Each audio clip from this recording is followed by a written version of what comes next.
Morning folks, Paul here, UK Rails and More. Hope you're all keeping safe and well. Can I just say a big thank you first of all to all subscribers and also to anyone who's just stopping by to watch the videos. That's really appreciated, so thank you. If you do like the videos, please give it a thumbs up as that really helps the channel. Okay, so what have we got for today? Plan is to just talk a little bit about some of the objectives for the new layout build that, all being well, should be starting later this month when some of the materials arrive. And also I'm going to combine that with a bit of garden running. So a few of the garden running highlights of different locomotives over the last few weeks. So if you like the sound of that, put the kettle on, get a brew, and I'll bring you back in a bit. Bye for now.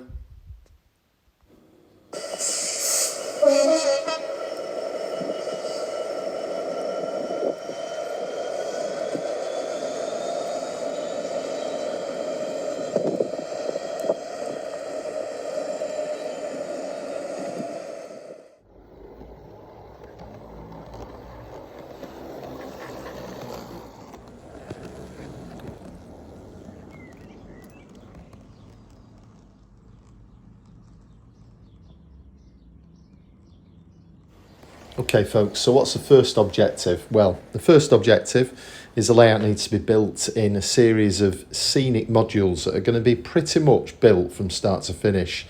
The idea behind this is that once they've been built, they can all be put together to eventually form quite a large loft layout.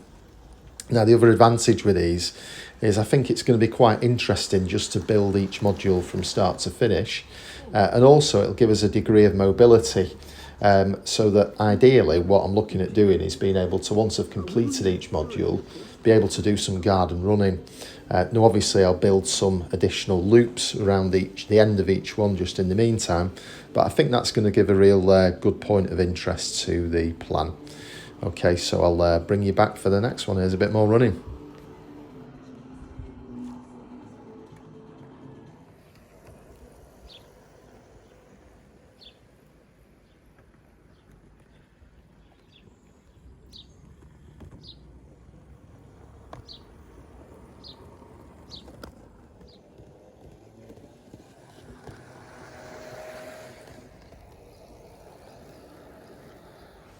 Okay folks, so what's the second objective? Well, the second objective is the layout needs to have vertical extent, okay? So basically, for those who've seen the layout planning and scenic inspiration video, you'll notice that the viaduct that goes over the River Mersey was on 2 different levels. And I would like to really incorporate that into the main layout as a nice point of interest. So yeah, 2 different levels of track bed. Certainly around these parts of the country, it's rare to have everything on the flat. And you'll see from my lockdown layout video, I'm quite keen on embankments. And also from the Peak Forest videos, I'm quite keen on cuttings as well. So I think that adds a real interesting point, having 2 different levels of track. So that's my second objective.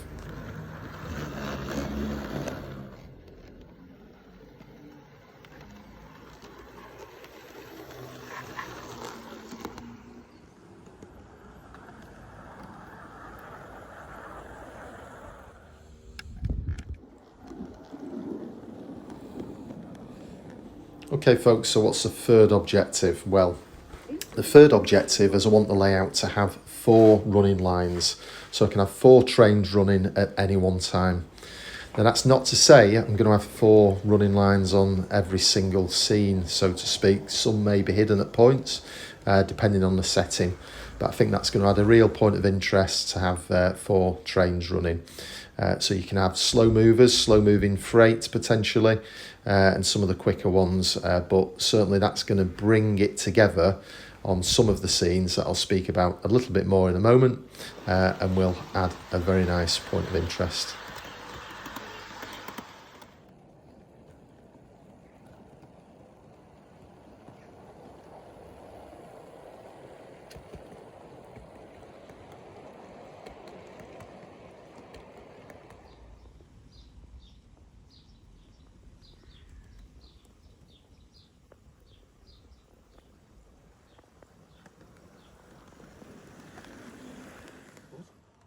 was injured quite badly.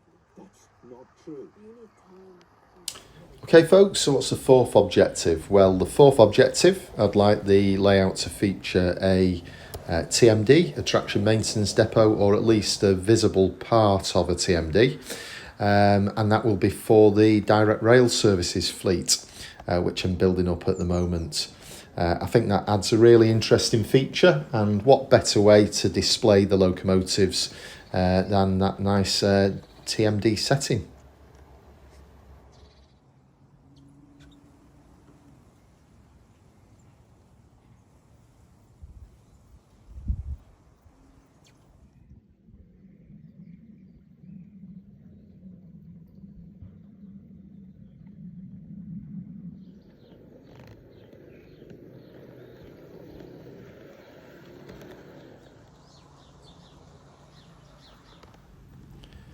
Okay folks, moving on to the fifth objective. The fifth objective is I would like the layout to feature a preservation line with potentially a small station, an engine shed, a few sidings. That will allow me to use and display some of the older generation diesels that I've started to purchase, and also some steam engines as well. So that will be a nice feature that I'd like to add, and that will feature as one of the modules I'm going to build. The layout itself will be modern era, but with some of the older diesels, as you'll see in those East Lancs videos. The other idea with the diesels is that on some occasions, depending on the stock, I'll be able to run it as a 80s, 90s period layout also.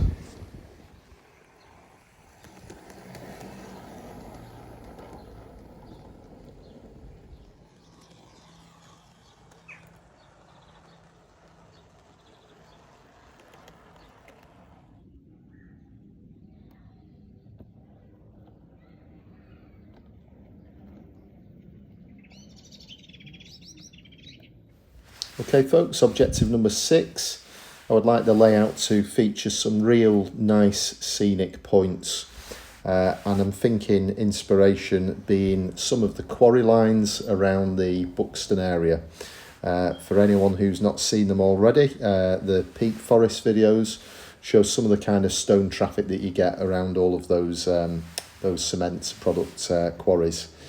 So I'd like to feature some of the interesting scenery around those areas on the layout also. For those who don't know the area, worry not, I shall be doing a scenic inspiration video covering some of those lines around those quarries very soon.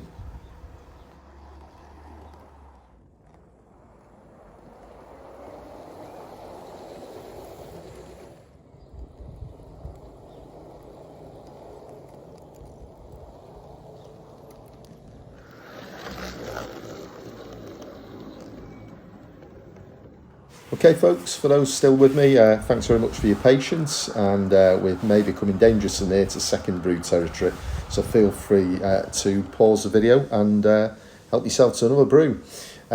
Okay, objective number 7. I would like the layout to feature very much a kind of a town city type area, and I'm thinking that will be an ideal place where those 4 running lines can come together, where we can display the trains very nicely. It will give the option to build more brick-built structures in that kind of scene, potentially some nice scratch-build kits to really set the industrial atmosphere of those areas.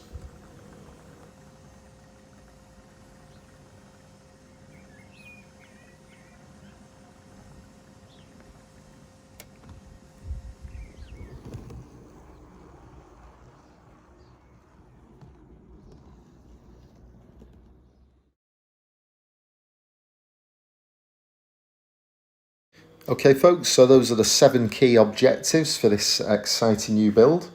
They are flexible, but I'll always think it's a good idea to get a kind of a plan of what your expectations are of the layouts before you set off.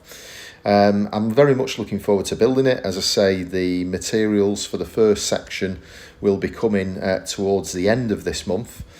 Prior to that, I'll be doing a few more review videos and hopefully a bit more garden running. In the meantime, I'm going to continue doing some work on the plan to come up with a basic plan of how everything's going to fit together before I can start on the first module. So that's something I'll be cracking on with in the meantime. I'm aware that using double O gauge, there are more restrictions. So certainly with this build, I'm going to have to use some quite clever kind of use of Scenic brakes for various parts to put everything together so it looks realistic. Okay folks, thanks for your patience. Hopefully you found that interesting. If you did like the video, I'd be grateful if you could consider giving it a thumbs up. Also, if you'd be interested in subscribing to the channel, if you press the notification bell, that will notify you of any future videos I make so you can follow every step of this new layout build journey. So plenty more coming up soon. In the meantime, look after yourselves, stay safe, and bye for now.